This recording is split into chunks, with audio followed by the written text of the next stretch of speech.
Frameshift drive charging.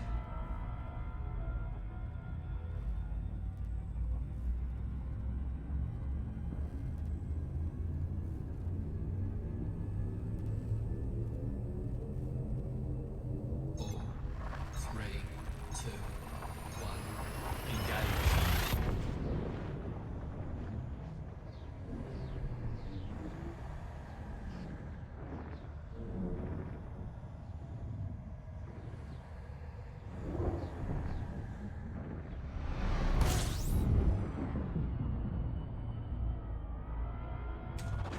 Fuel scoping.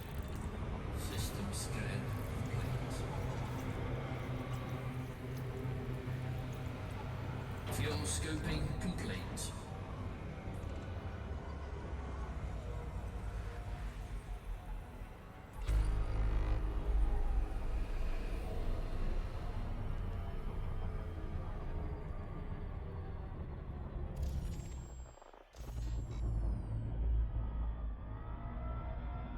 Frameshift drive charging.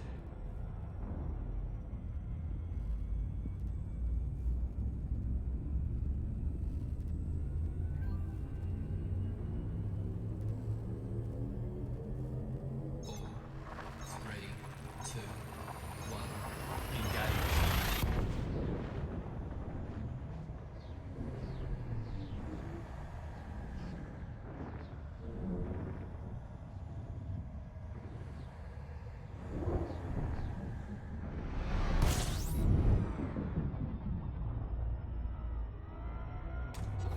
Fuel scoping.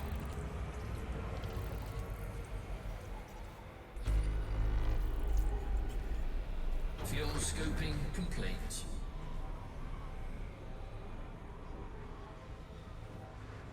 Warning, temperature critical.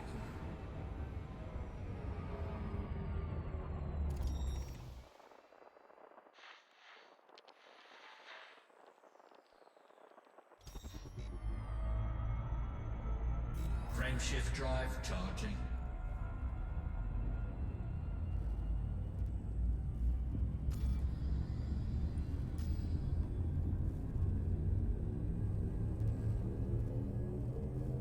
Four, three, two, one. Engage.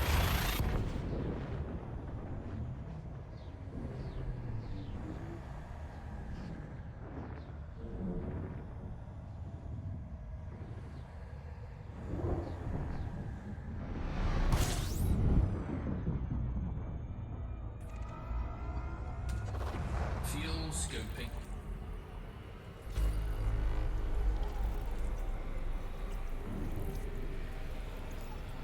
Fuel scoping complete.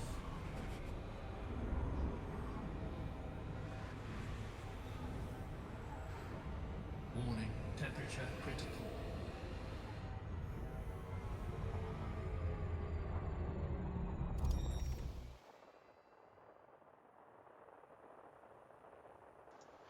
We have another water world. So let's scan this system. Straight onto the water world.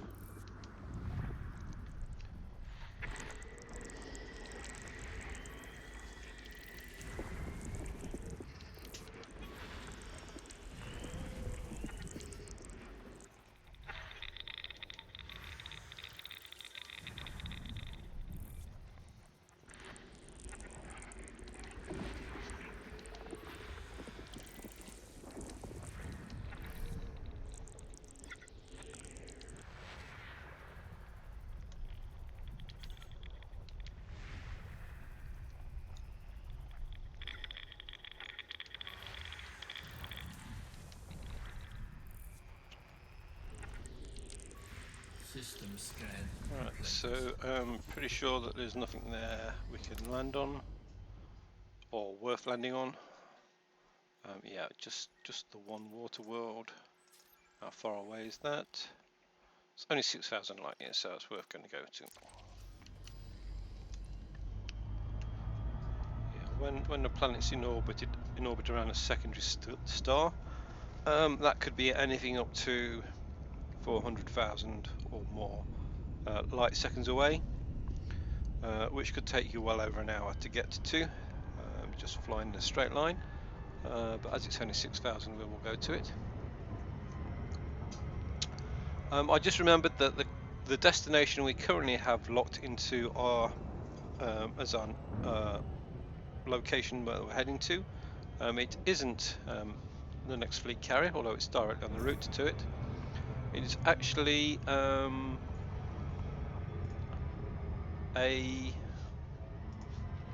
what was it? It's a minor point of interest called Varna, V-A-N-R-A. Haven't got a clue what that's going to be. It could be a tourist beacon.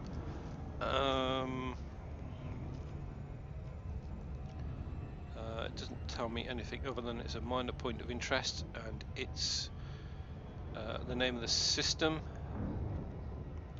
and the fact that it is almost exactly 17,000 light years from Sol.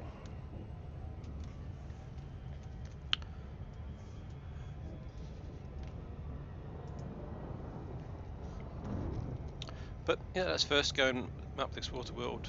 There's just, I think there's less than 10 jumps now. Yeah, there are 10 jumps now to the to Varna, whatever Varna is, and then we'll plot a route, possibly directly. Maybe go and visit another planetary nebula on the way.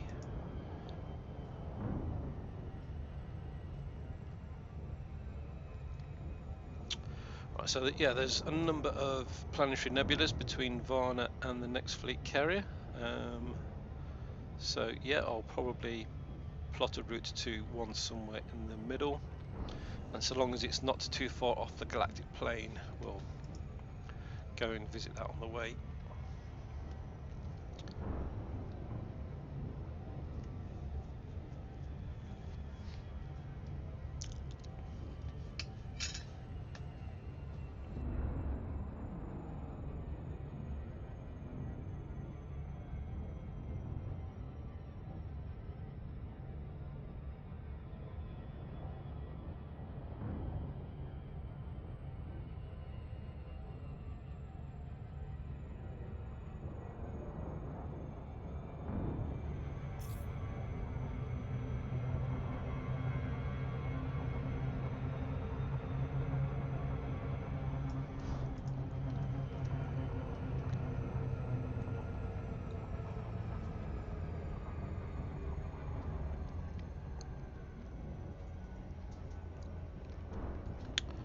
I say an interesting looking nebula there.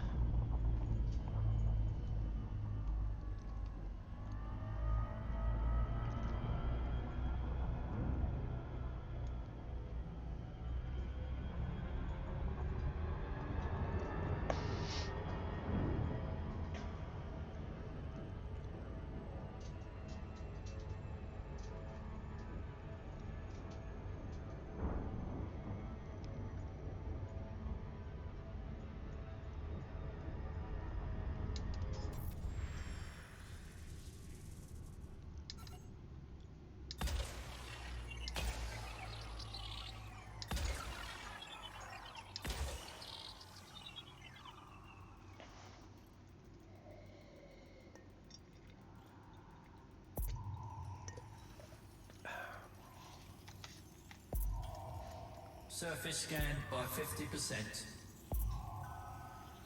Surface scan complete. Right, so that is now scanned.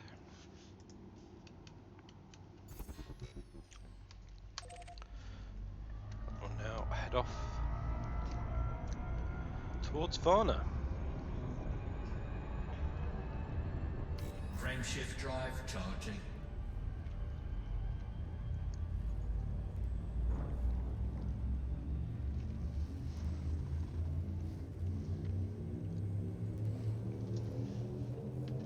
Four, three, two, one. Engage.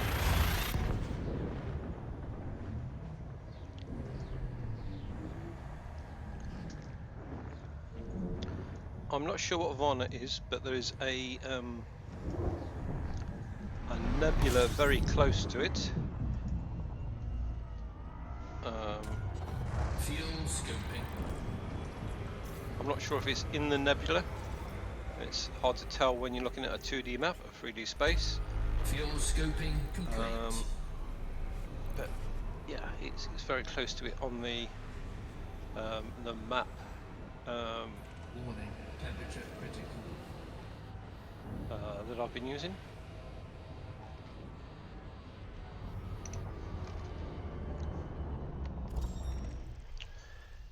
So nothing in this system, although those rocky worlds there do look extremely close to being Earth-like worlds. Right, there's one of them.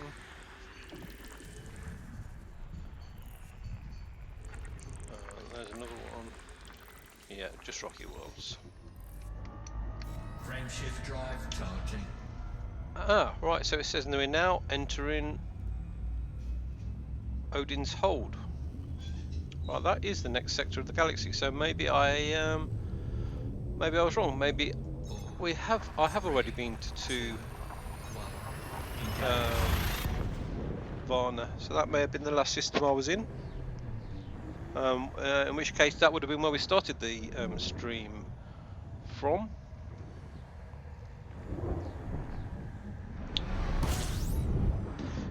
Yeah, so right, in that case, yeah, we are in Odin's Hole. We have bypassed that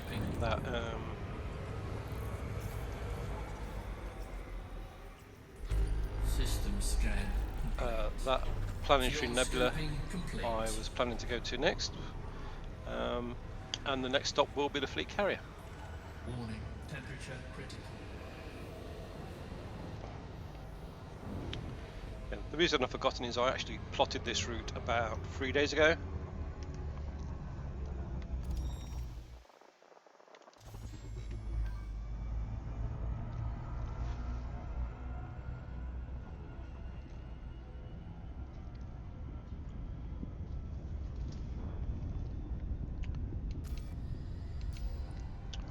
Yeah, so 8 jumps.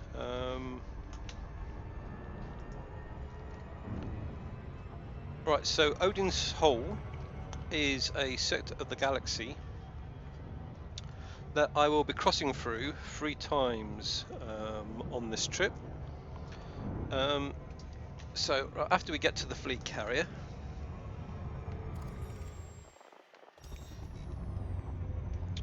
I will be doing a sharp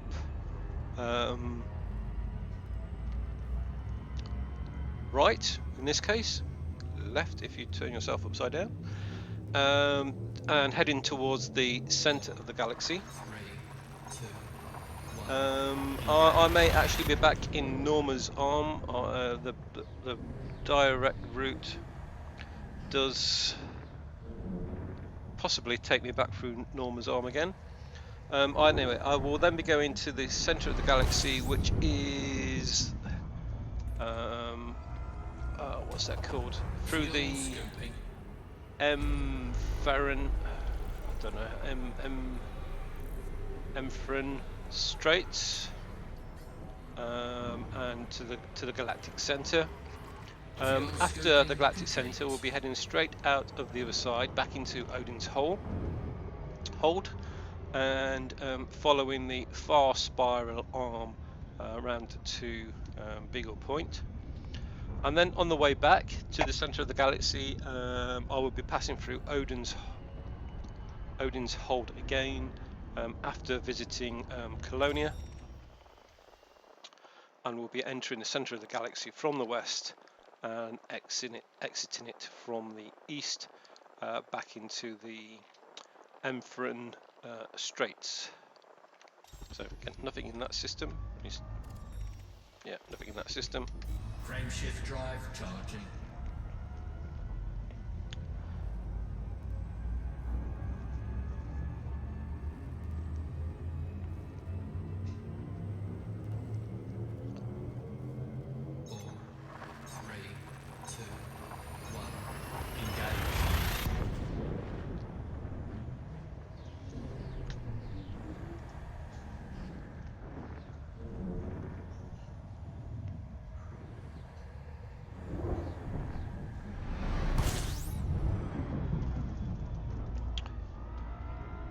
Right, a very nice Warning, temperature critical. Power neutron integrity star, which I've just compromised. crashed into.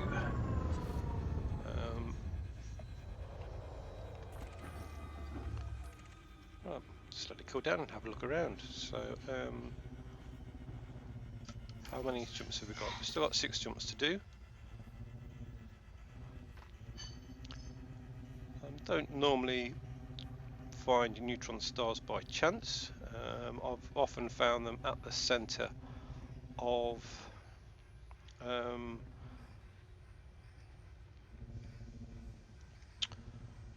centre of the planetary nebulas.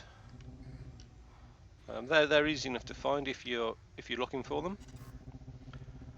Right, so there we go. It's cooled down now. We'll just Cannot comply. jump straight off to the next system. Frameshift drive charging.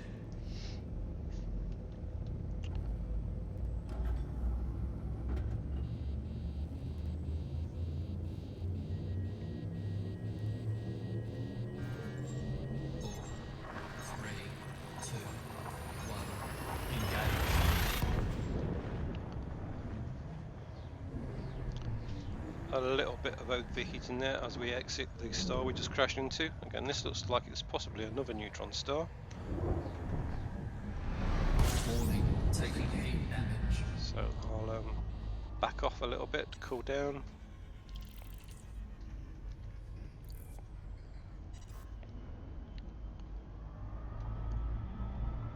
Oh, there's some very nice Fuel scoping. solar flares there. Don't often see those on the bigger stars.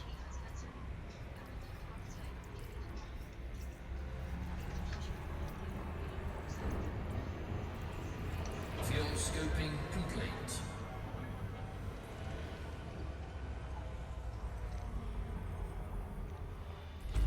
System scan complete.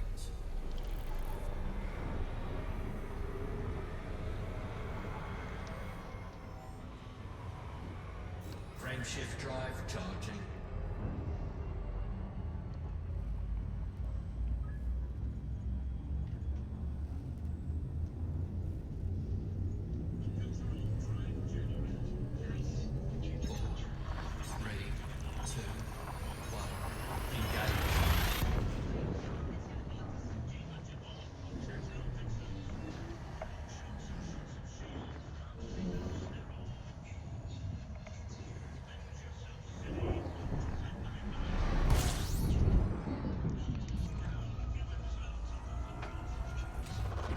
Fuel scoping.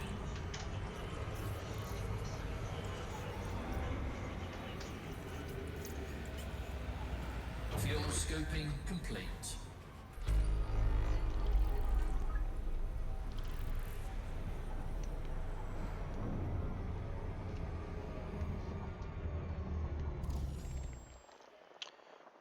Right, okay, so there is nothing in this system.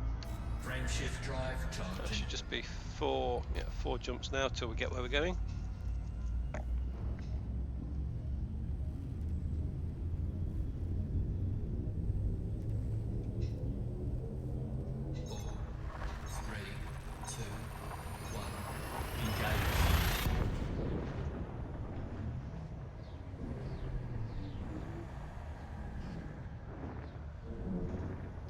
Oh, that's looking like a another neutron star. So we'll back off now. Yes, it is.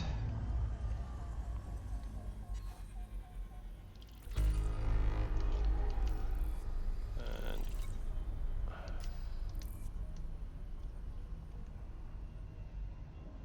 just don't want to be pointing towards it. I'll just point to where we're going before we have a look to see what's in the system.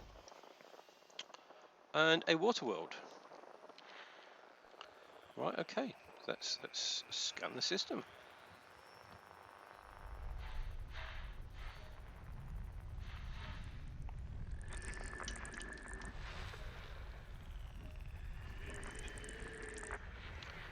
looks like there's possibly another star in this system as well.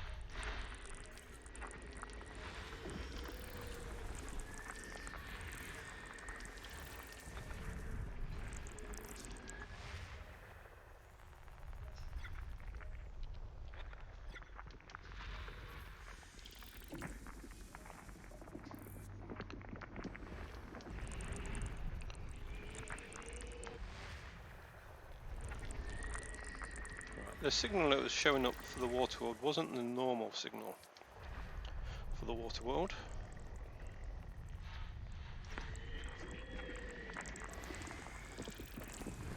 So it's not your ordinary water world.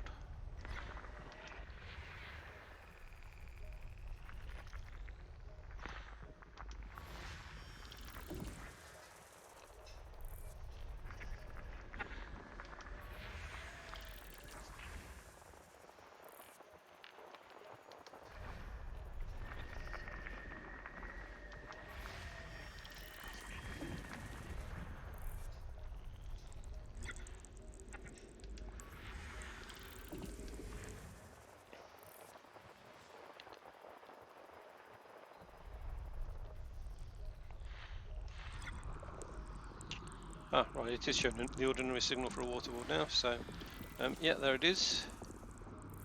I'll target that. I've not been looking very closely to see if the other worlds have got System life on scan them, so complete. we'll have a look at the system map now, see if they have. Alright, so we can only land on these two planets and neither of those have atmospheres, so we'll just go and scan this water world, yeah, and then we'll leave the system.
Surface scan by 50%.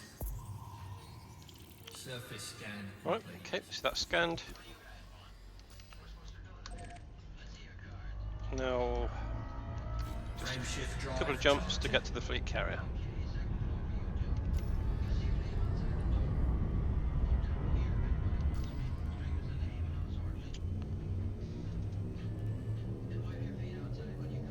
Four, three, two, one.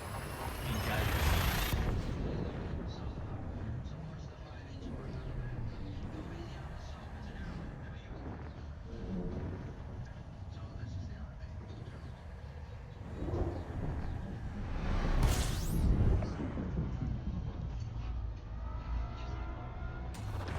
Fuel scooping.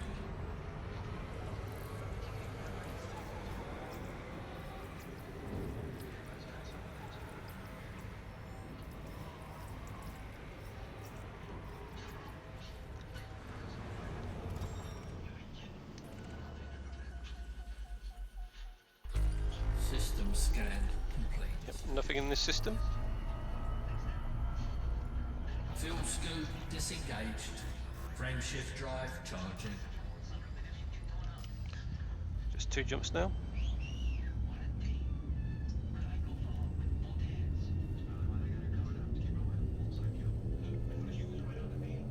Four, three, two, one. Engage.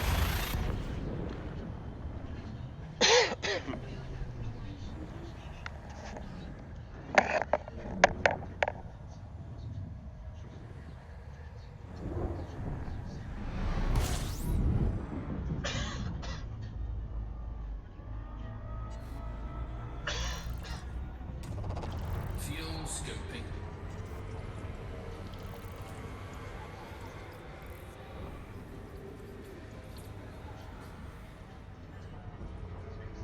Fuel scoop disengaged.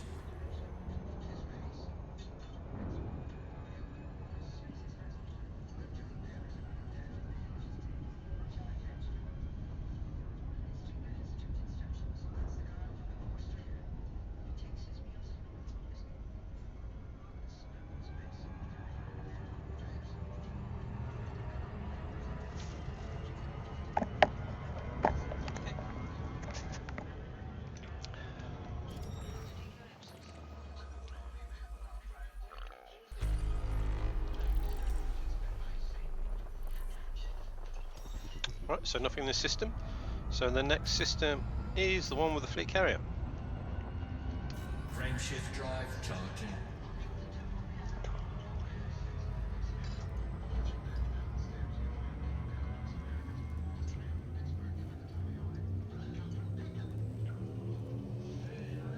Four, three, two, one.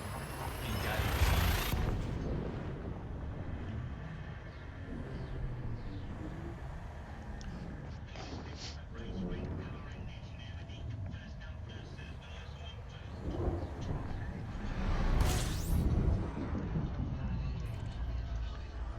Right, so as expected, the system has already Fuel been scanned. scooping. We can tell that because we can see planets on the radar before we scan it ourselves. Fuel scooping complete. Right then, let's have a look to see what's actually in the system.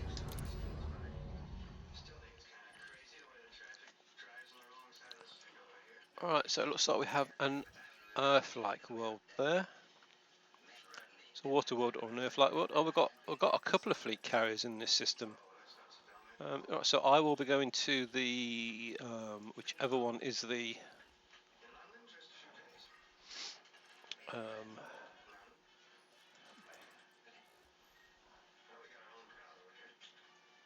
whichever one is the one in the deep space support array, which isn't named there. So what is it called? The CLB Vuquay. So which one is that? Vuquay, that would be the one. There's a Valkyrie and a Vuquay. Right. Okay. Let's map the system, or have a look at the system quickly to see what's actually in the system. Can't. Oh, so it does look like it is an Earth-like world.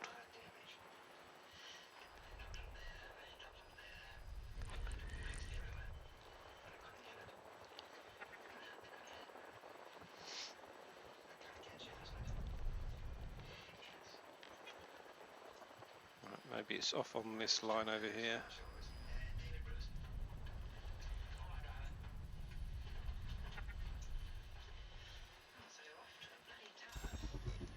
Right, that's.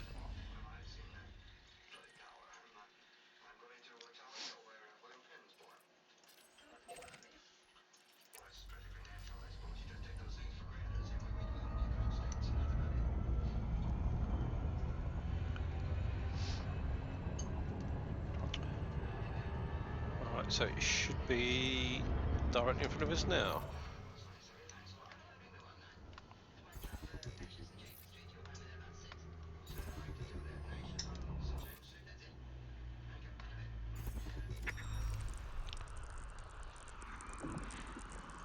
Yeah, that's the one.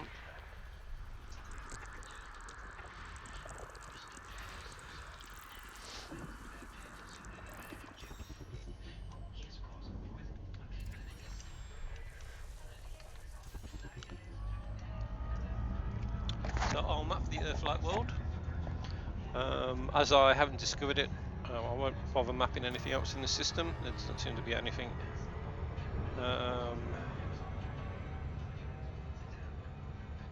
Doesn't seem to be anything else in the system that is of interest.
Surface scanned by 50%. Surface scan complete.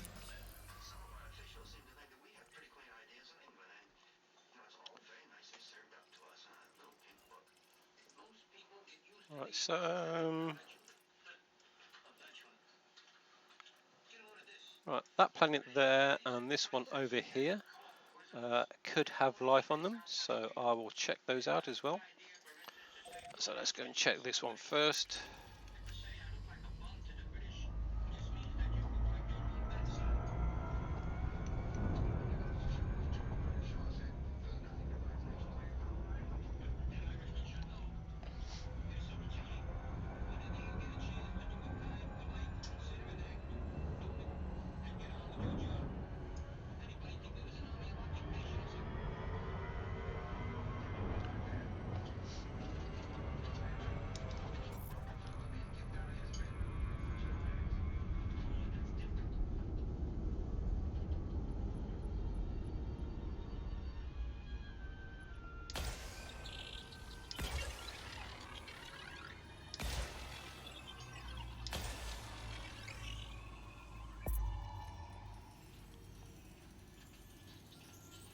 Surface scanned by 50%.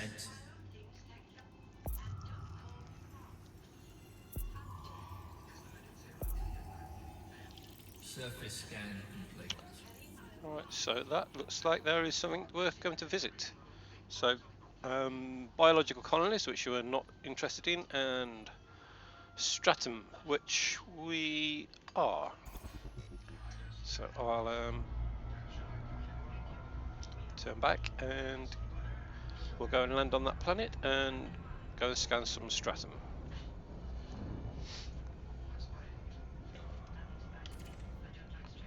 So we're going to be aiming for somewhere around the gap line between dawn and dusk, or night and day on there. So there's a very high density spot of stratum here. So this pure blue area is Orbital higher flight density. engaged.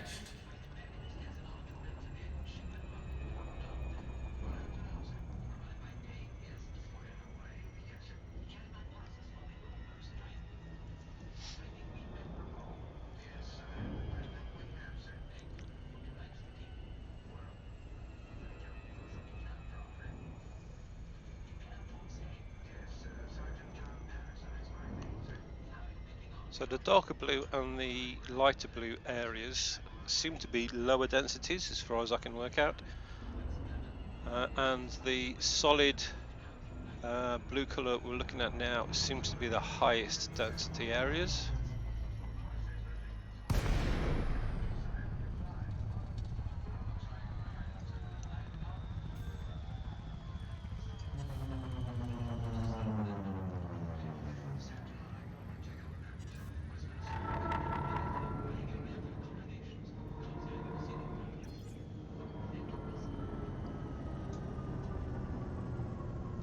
Right, so stratum we should see on the ground. They look like long thin pillows with a brain pattern on them. A lot of them have a brain pattern, so there we go. So there's two lots we can see there.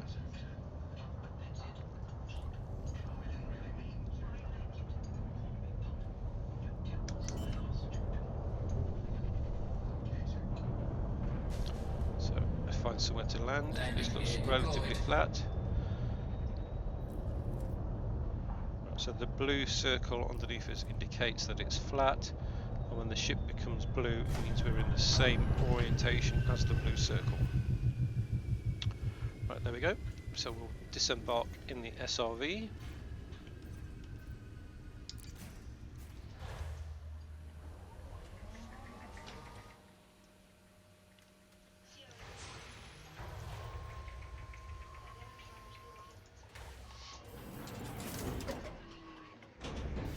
Low gravity warning.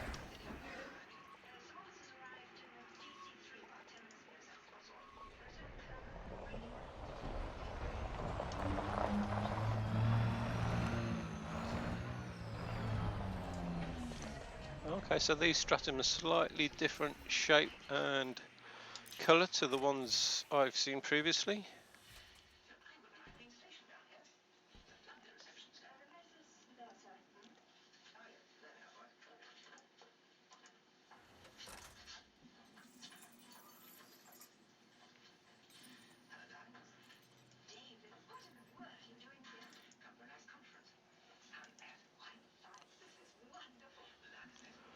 Right, okay, yeah, not seen any that look like this before.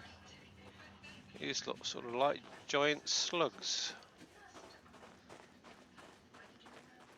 Hey, we've got a nice sunset there as well, so I will use that in a second to take a screenshot.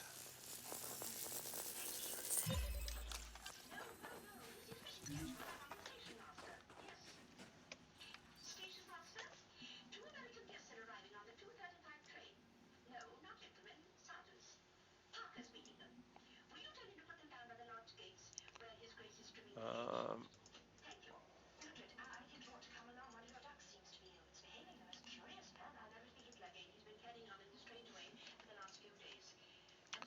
right, let's take a screenshot. So if I stand around here,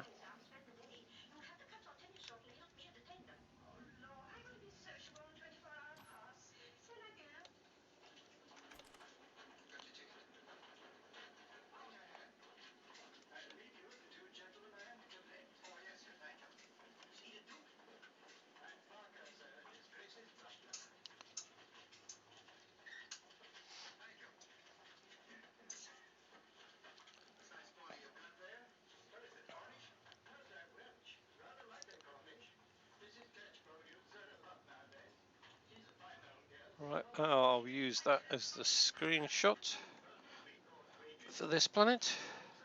So that's a screenshot taken. I now need to save it.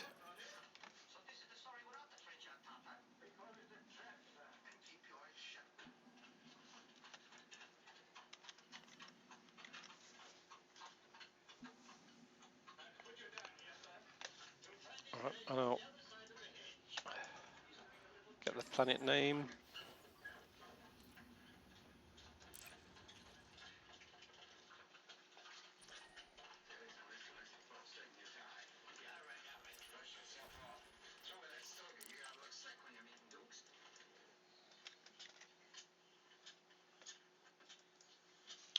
Right, that's saved. Right, so we now need to go and scan 2 more of those to complete the sample.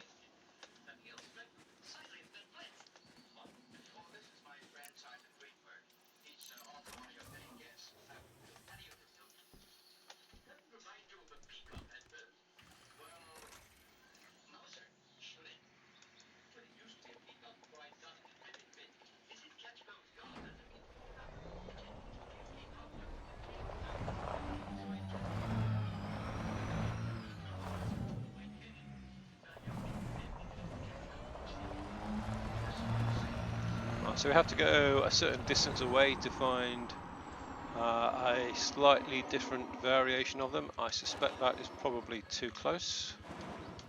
So we'll go over to, let's go over to these ones over here.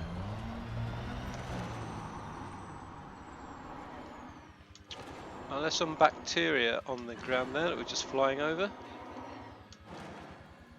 I don't normally scan the bacteria because it's normally really hard to find, but it looks like it'd be quite easy on this planet.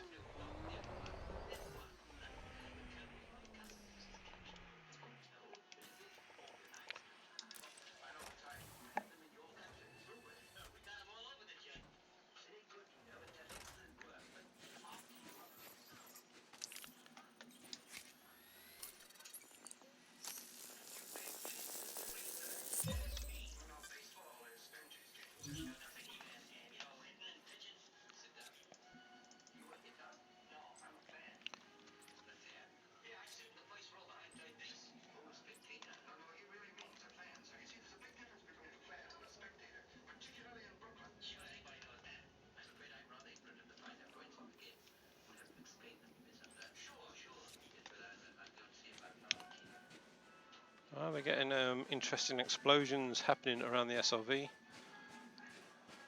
Still not quite sure why that happens when I'm not in it, but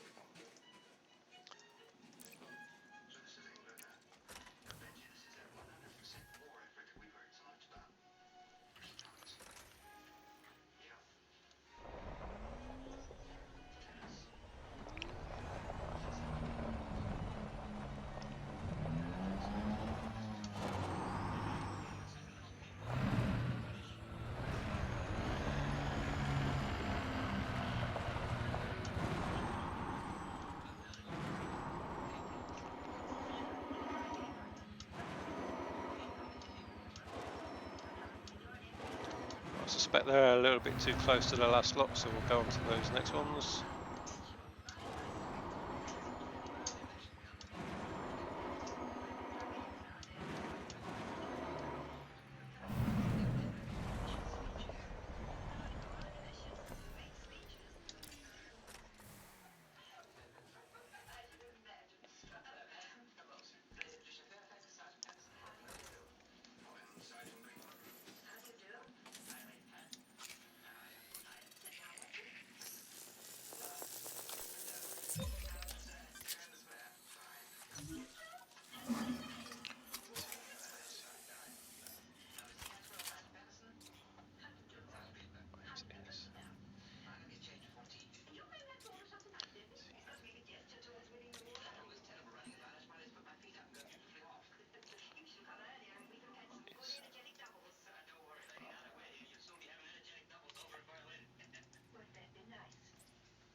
Right, so that is this planet scanned.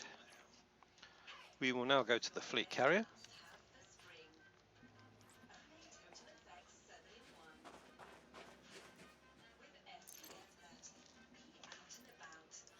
I should just double check that. That should be saying already analysed. Yep.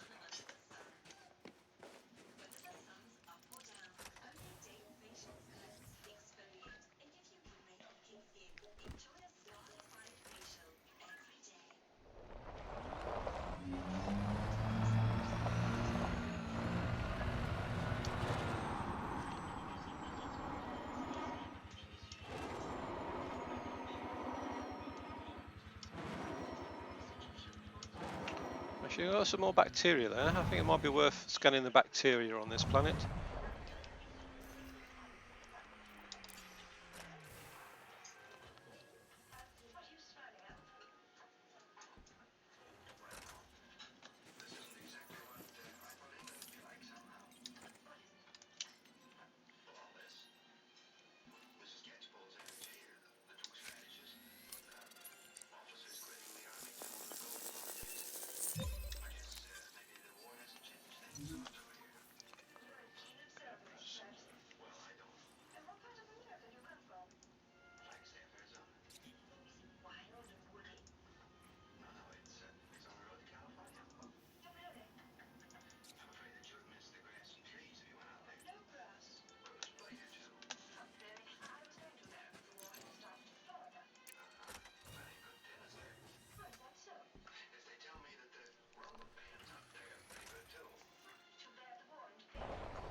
Right, let's go and find a few more bacteria before we return to the ship. Right, so there's some there, so it's actually quite easy to find on this planet.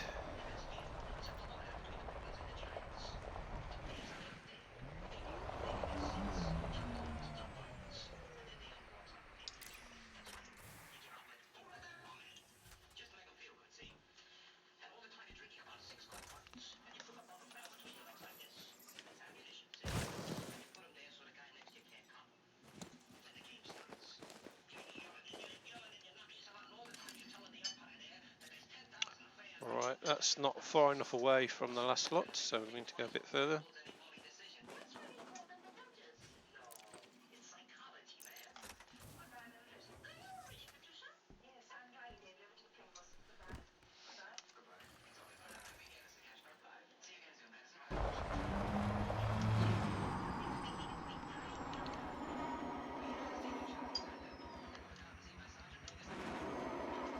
Alright, so we'll get as high as we can, so we can see a long way. Can't see anything there.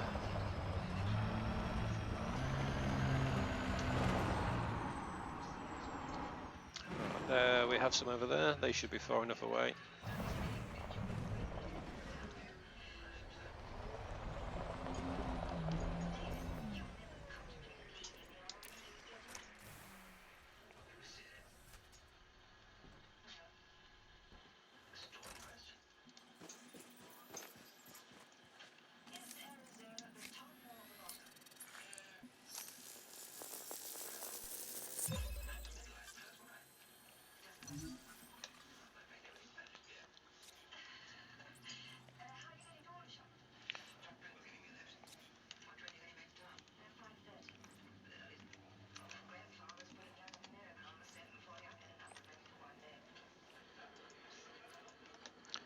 Right, so that's 2 down. We'll go back and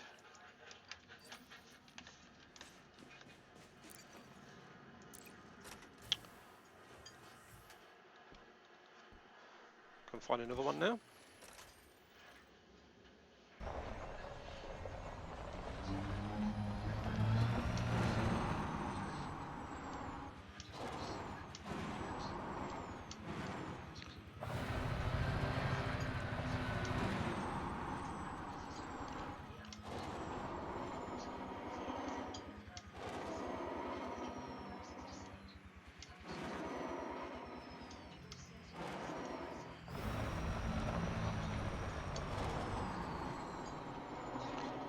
So we should be far enough away now from the last lot that we see another lot of bacterium, it should count as a different sample.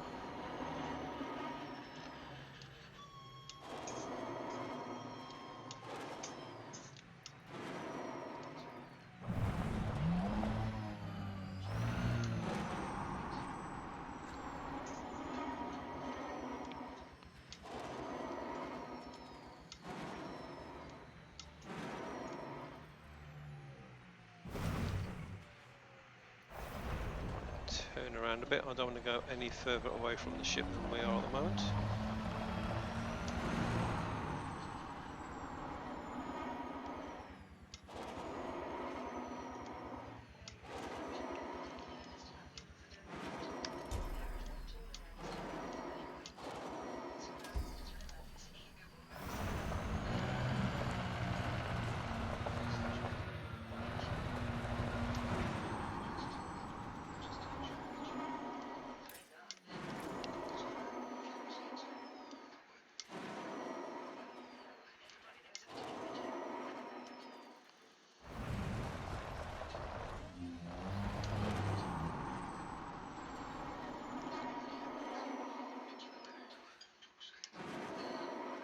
Ah, there's one there.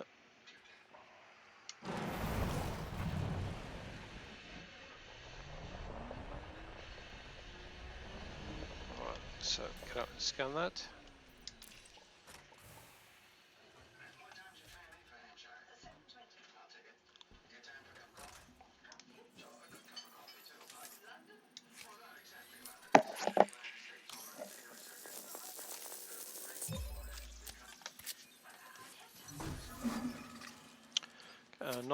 Nice reflection in the SRV window of the stars behind. Not from that side because we've got a sun behind, but yeah.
Oh, back up a little bit, build the ship.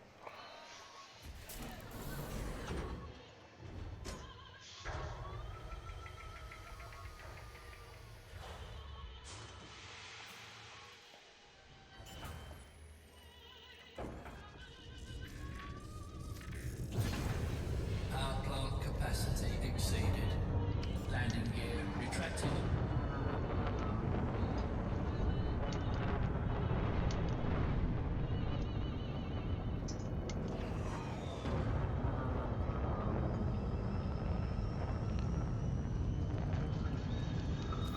Right, we'll now plot a route to the fleet carrier.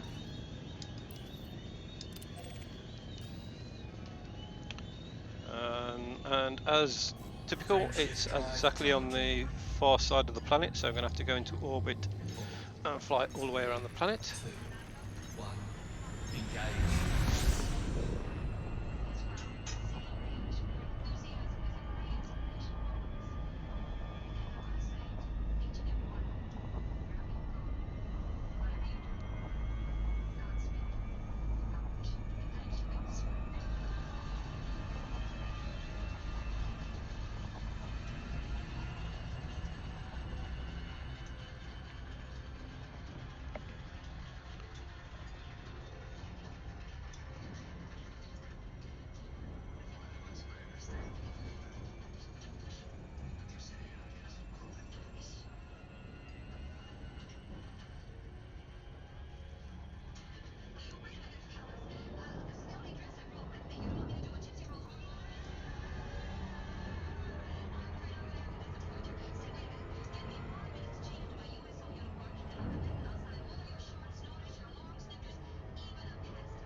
So yeah, there's the fleet carrier. It's actually orbiting around the Earth-like world, not the moon.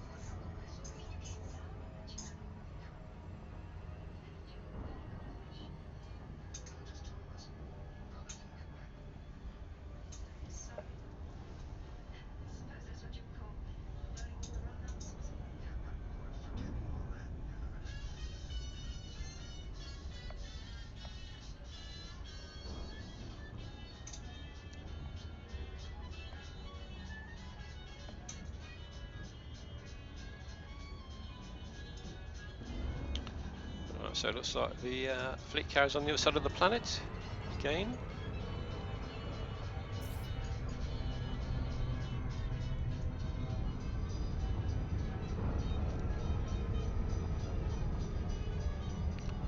So we'll take a wide route around the planet.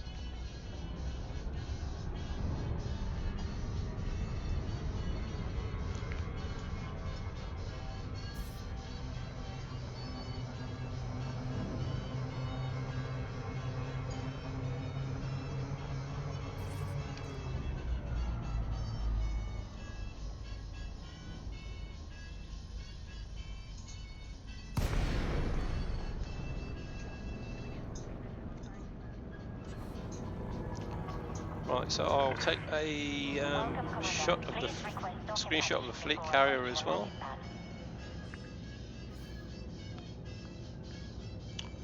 And I was hoping to be able to take a screenshot of the fleet carrier nameplate.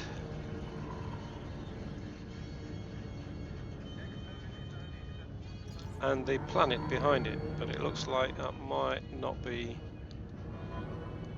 that easy.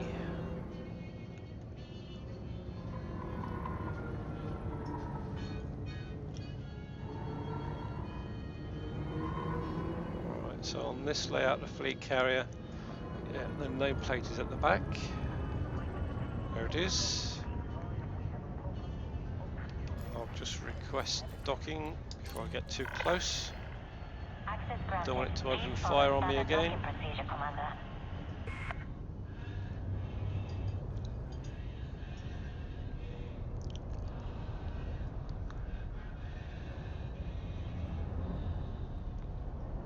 Right, so I'll park there.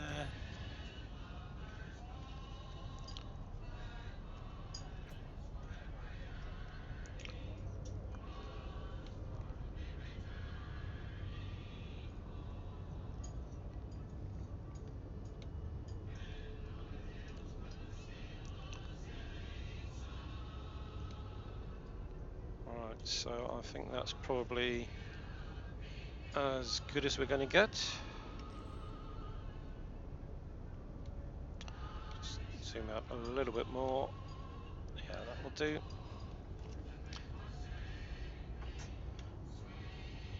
And a print screen of that. And go inland.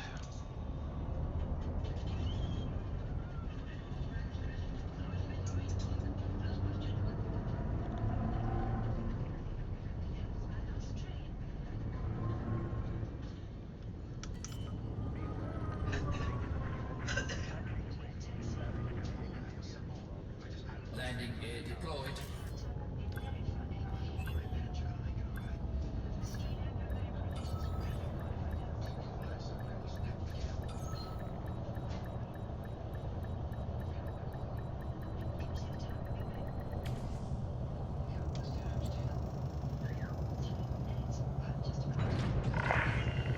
Almost safe landing. Commence shutdown. Our services are Right, okay. available for use, Commander. Right, so while I'm landed, I'll save the screenshot. Right, this stream's been going for over an hour and a half, so I'm going to need to wake up the avatar because that freezes after 90 minutes. So that should activate. Yeah, it's activated again now. Right, save the screenshot.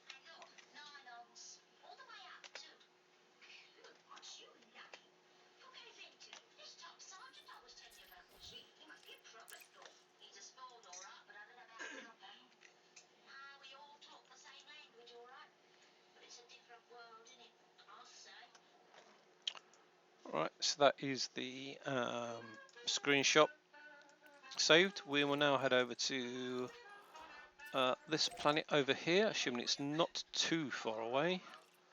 And right, that is quite a long way off. I'll scan it and see if it's got life on it. So it is 1, 2, 3, 4, 5, 6, 7, 8, 9, 10. So it will be 10B, 10B. Right, okay. Might as well refuel the SRV and set the ship's integrity back to 100.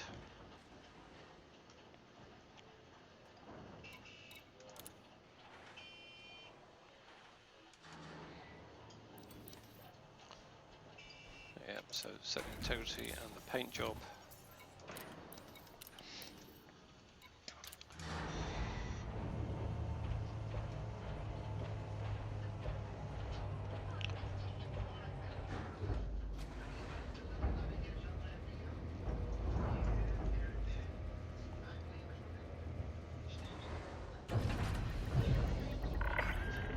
Landing clamp disengaged.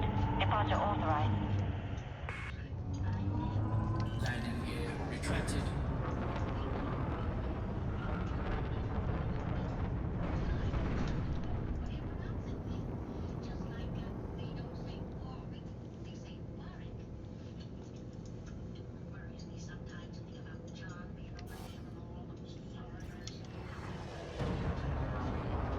Frameshift drive charging.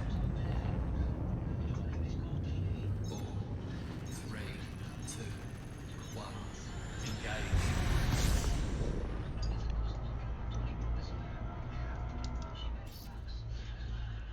Right, let's scan the system, or scan what's over there.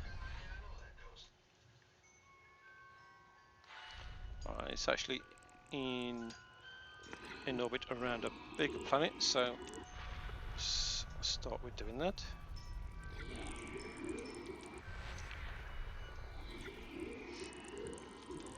So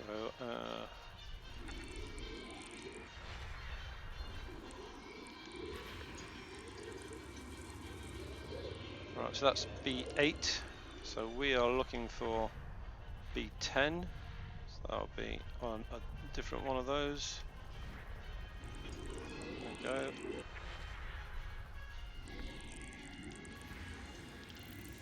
That one is B10, so it should be one of the smaller planets around this one. And there we go, 2 biological signals, so we shall head over to that.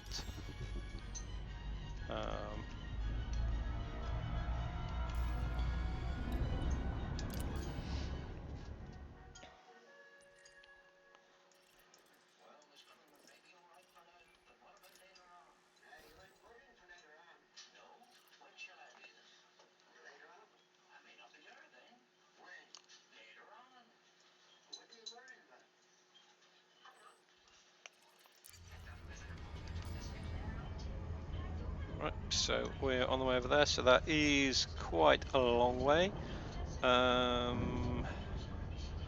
200,000 light seconds. That's going to take a good 10 minutes to get there, if not quarter of an hour. So I'll put some I'll put the news on, so we can listen to the news. Progress between Federation and Yuri Grom.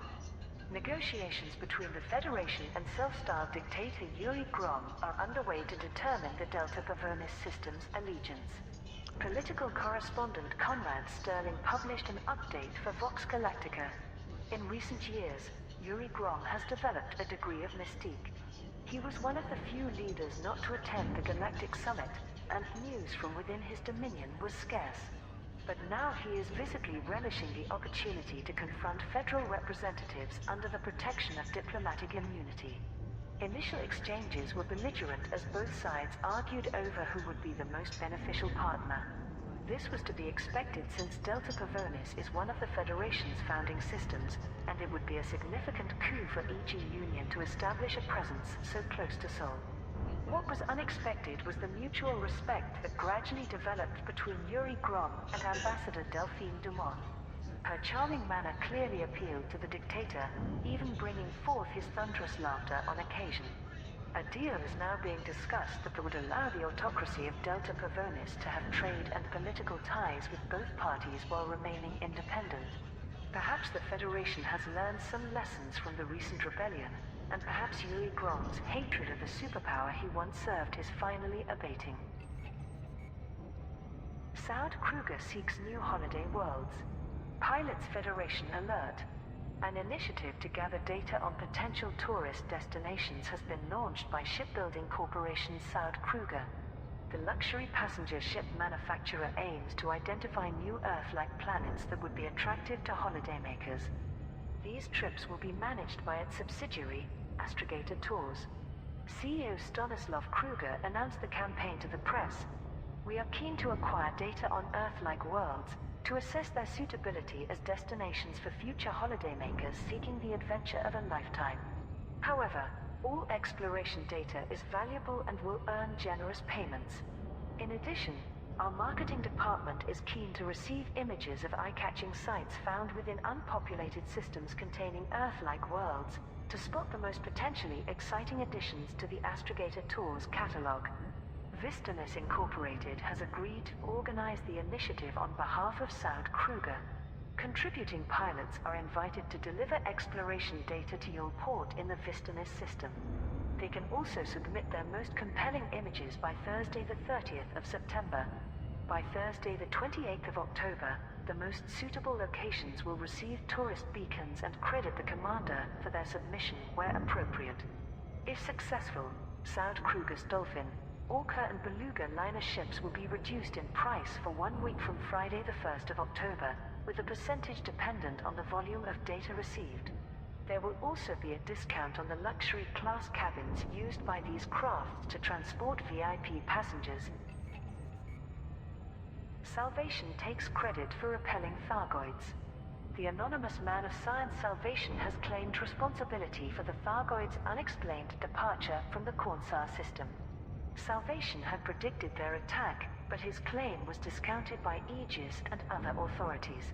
After a few days, the Thargoid vessels fled abruptly, leaving behind wreckages across the system. The following message was transmitted on public channels. This is Salvation. The Thargoid invasion of Cornsar has now been repulsed, thanks to prototype anti-Xeno weaponry that I have been developing for some time. I have achieved what Aegis could not, an effective deterrent against the alien threat. Refinement of this weapon is at a critical stage, so I cannot reveal any details. I only regret that my warning was not heeded in time to save everyone on the 2 starports. This triumph was only possible thanks to those loyal pilots who answered my call. Rewards will shortly be available from the Bright Sentinel megaship in the Mbuni system. Salvation's identity and capabilities remain unknown, but he has established a reputation as a rival to Aegis. He is also knowledgeable about Azimuth Biochemicals, a research company connected to the earliest recorded encounters with Guardian and Thargoid artifacts. An heir for Hadrian de Val. Lady Astrid Minerva de Val, wife of Hadrian Augustus de Val, has confirmed that she is expecting a child in December. The story was broken by the Parisian News Network. Lady Astrid was visibly overjoyed as she told us of her pregnancy and of Hadrian's excitement at being a father. Her only complaint was that she's no longer allowed to fly support missions for Nova Imperium. Once a commander, always a commander. Mainstream media channels also commented on the news. The Imperial Herald. This has caused tangible ripples of unease in the Senate. Since neither Emperor Arisa Lavigny de Val nor Princess Aisling de Val have heirs, Hadrian's claim to the throne will be strengthened if he alone ensures that the de Val bloodline continues. I Onakanar. Who cares about the spawn of Emperor Hengist's illegitimate grandson? The NMLA may have assassinated much of the imperial family, but this outcast boy is still a footnote in their noble history. Vox Galactica. Despite his unofficial status, Hadrian de Val has many silent supporters within the Empire. His isolationist stance appeals to nostalgic citizens, as does returning to the tradition of male emperors. Should Hadrian have a son, he may feel empowered to seek his birthright more forcefully. Thargoids vanish from Cornsar system. Pilots Federation alert. The Thargoid vessels attacking the Cornsar system have unexpectedly departed from the region. For the last 4 days, independent pilots and local security forces have been in combat against the alien ships. Although some were destroyed in battle, the remainder have abruptly withdrawn back into hyperspace. The starports Chadwick Port and Ito Market sustained heavy damage during the assault, leaving thousands dead and wounded. Evacuation efforts are still underway to rescue the survivors from both stations. Marshal Noah Sharrow, the ruler of Cornsar, made this statement. We cannot say why the Thargoids have gone, only that we are grateful they have.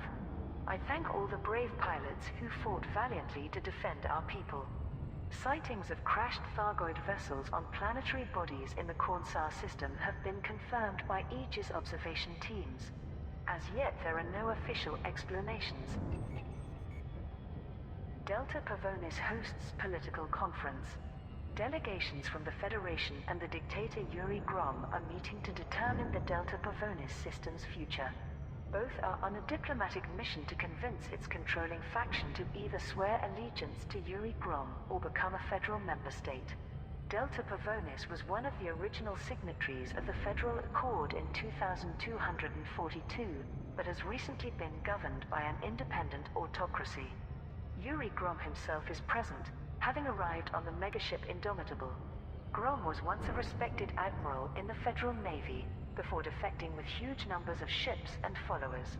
They established the independent EG Union, which he presides over as a military dictatorship. The rival delegation is led by Ambassador Delphine Dumont of the Federal Diplomatic Corps. They were transported on the Freedoms Foundation megaship courtesy of Delta Pavonis Galactic Interstellar, which formerly controlled the system. The ambassador invited newsfeeds to witness her initial introduction to Yuri Grom, who seemed slightly taken aback by her warm greeting. Grand Duke Simeon Petrescu, ruler of the autocracy of Delta Pavonis, told attending journalists, "The conference will take place in Kessler City on Reagan's legacy, where our distinguished guests will enjoy our famous hospitality. I look forward to learning more about their respective proposals." This is the first time that the Federation has diplomatically engaged with Yuri Grom. Political observers noted that this tactful approach may be due to several federal factions recently declaring independence.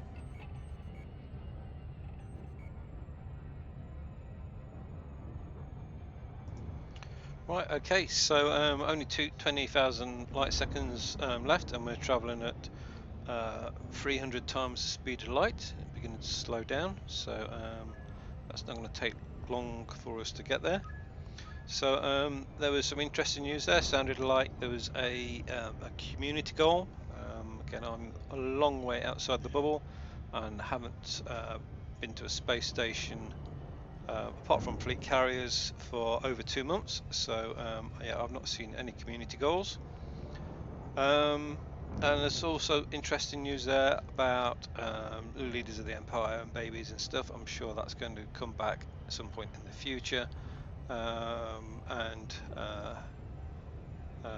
there'll be some storylines linked to that. Right, so now down to 7,000 light years. We are slowing down quickly. Sorry, not light years, light seconds. We're slowing down quickly, so it's not going to take us long now to get to that planet. So I suspect it will have the same life as the planet we've just visited. Generally speaking, if there's one planet with life in the system, or if there's 2 planets with life in the system, they both have the same or very similar life forms on there.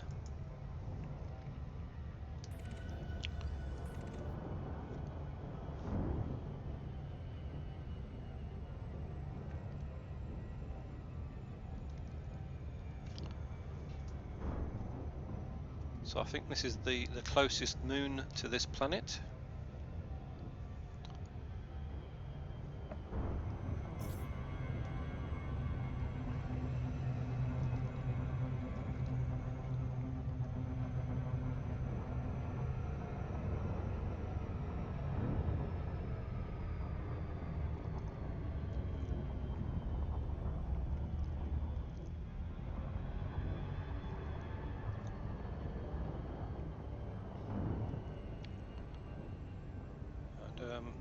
Yeah, galaxy is looking very bright there, possibly because we've been in the system for a long time and it's had a lot of time to download the stars. I'll bet if we go and look behind us, there'll be a lot fewer stars. Yeah, so considering we are very close to the galactic plane, there seems to be a lot more stars above it than there is below it.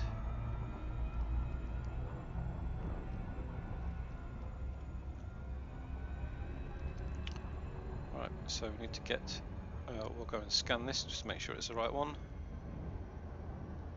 I'm pretty sure it's the right one, and then we'll land on it.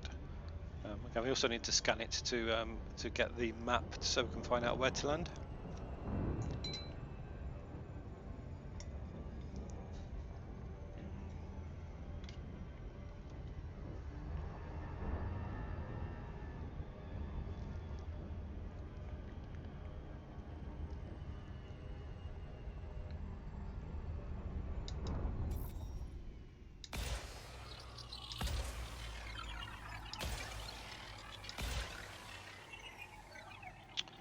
Alright, so this has been discovered before, but nobody's actually mapped it, which is what we're doing now. Surface scan by 50%. Surface scan complete. Alright, so we have Fonticula on here. Looks like it's pretty much spread out all evenly over the planet. We will go and try and find somewhere in the region between dark and light again, although we're probably quite a long way from a star, so there may not be a lot of difference on this planet. Yeah, it doesn't seem to have a dark side.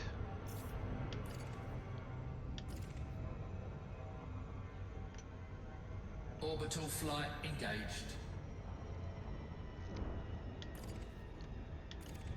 Alright, well, as it doesn't have a dark side, I will just land. Yeah, just land there. It looked relatively flat.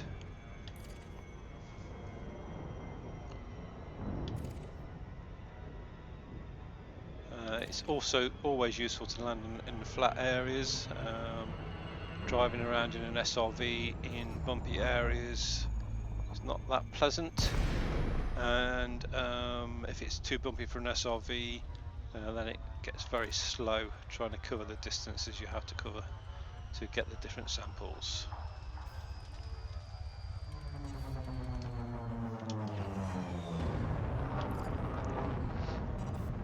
Slightly purple planet, that's a bit different.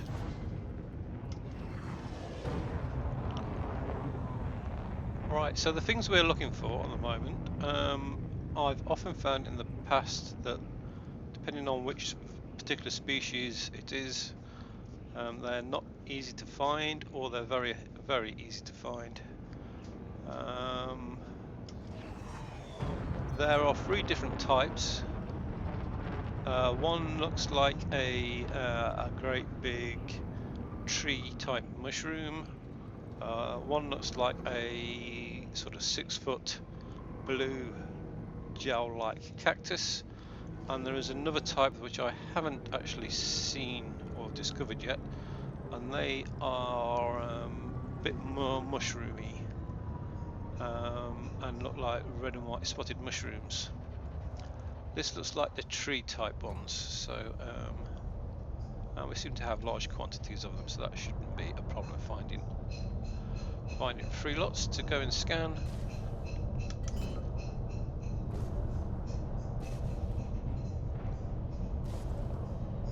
Landing gear deployed.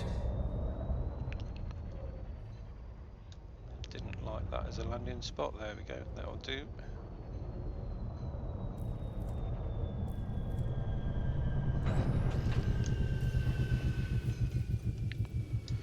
We'll deploy the SRV again. We can see it's been fully refueled since we only just come from the space station. Refueling at stars doesn't refuel SRVs, but refueling at a fleet carrier does.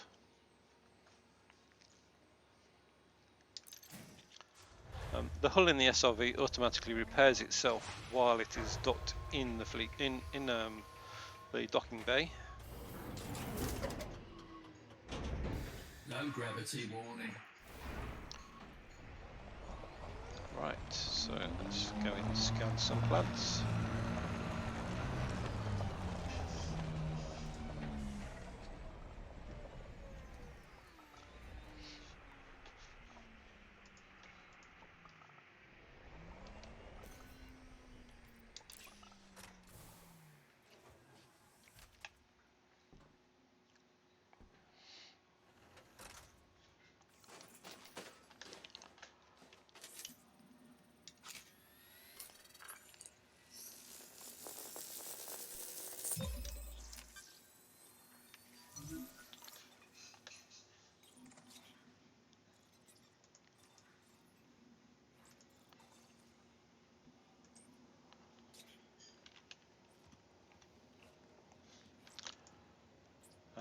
Right, so let's now look for somewhere where we can have a nice screenshot.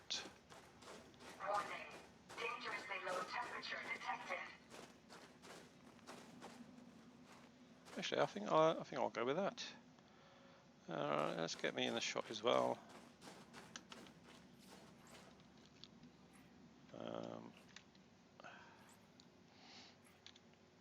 Move the camera to where I just was.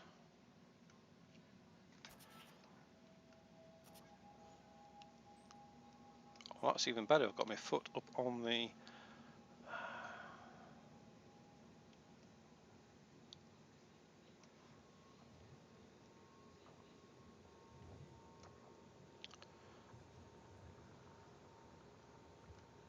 right. So I've got again the galaxy in the background. Alright, a nice view that shows that I've got my foot resting on that.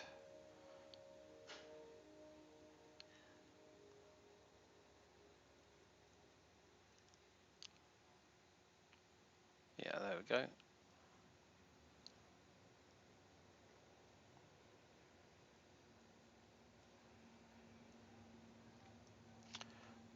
Right, okay. A print screen there.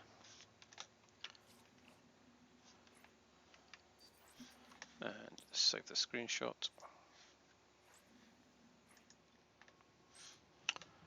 Right, it's the same system as the fleet carrier.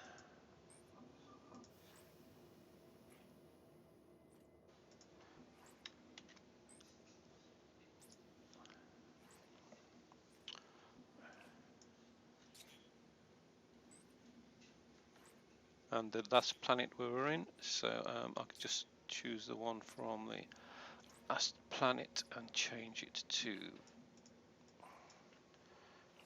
B10B.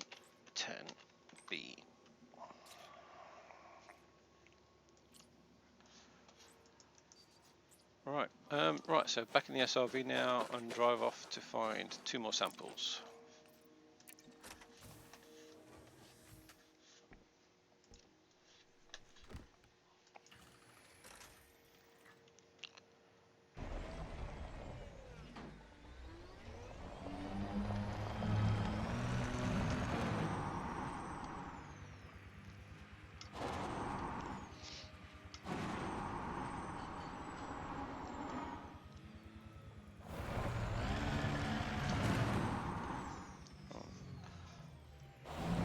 Slightly spun out there, let's just turn back.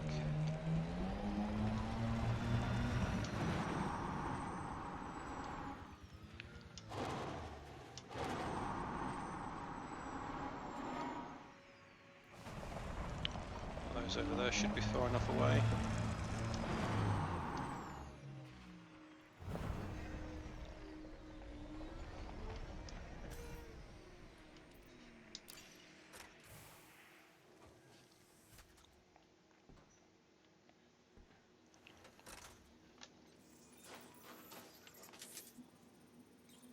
Warning.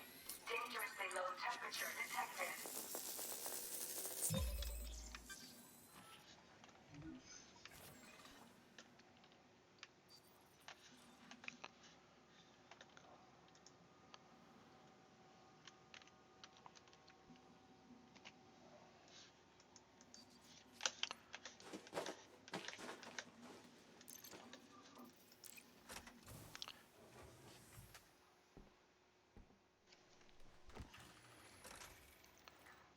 Right, let's go and find another lot of those.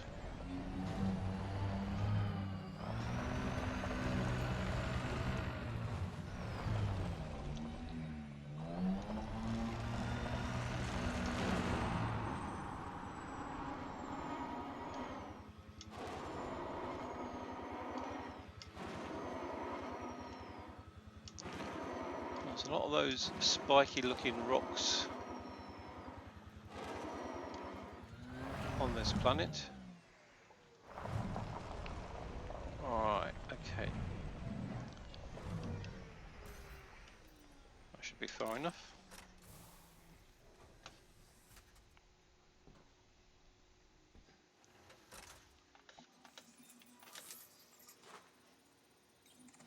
Warning.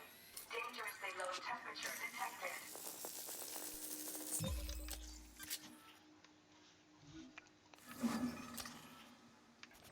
I'll have to know why it keeps doing that.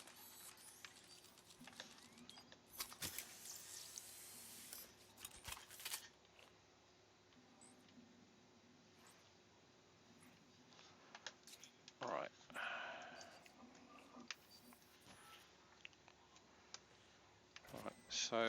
Right, so why is it?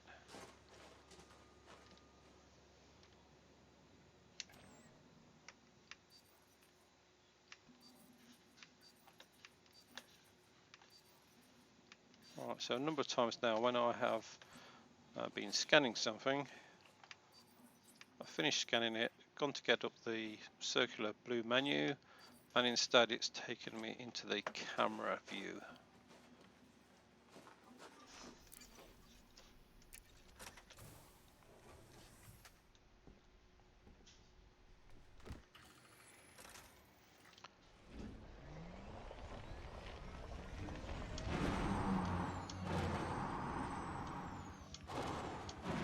Right, so we are now done for this system. I will now plot a route to the next fleet carrier, or something interesting between here and there if it's a really long way.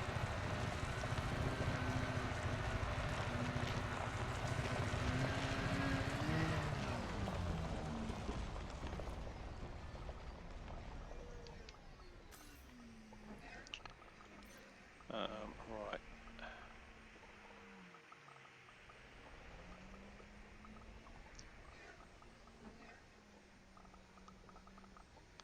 it'd be really useful if the SRV had a docking thing in the same way as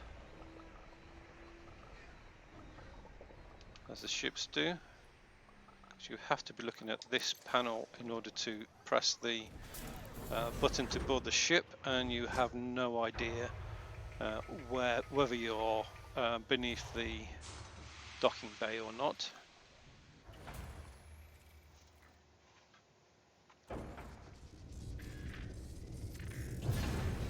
Power plant capacity exceeded.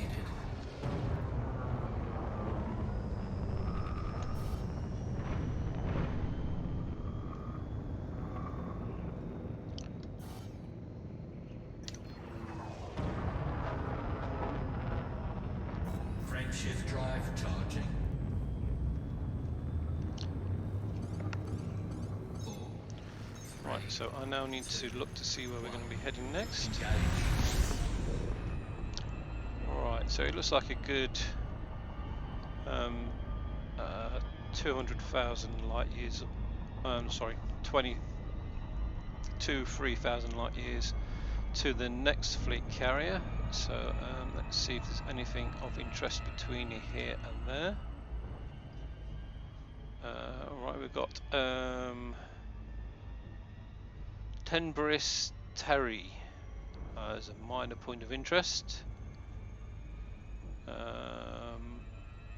Planetary points of interest.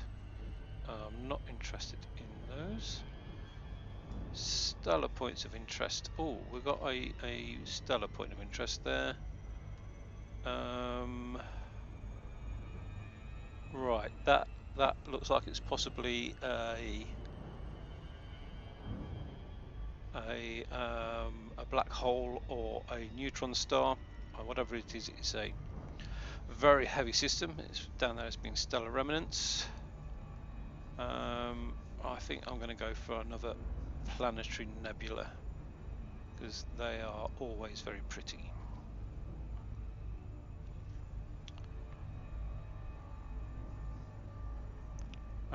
Right, they might be very pretty, but there's quite a large quantity of them between here and where we're going, so I'm going to have to pick on one pretty much randomly.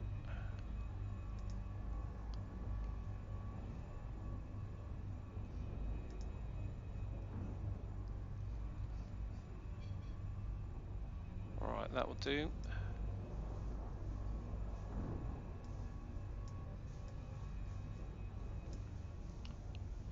Let me select the name. Yeah, I've selected the name now. This is in the next sector of the galaxy. We will be going back into Norma's Arm of the galaxy, by the looks of it.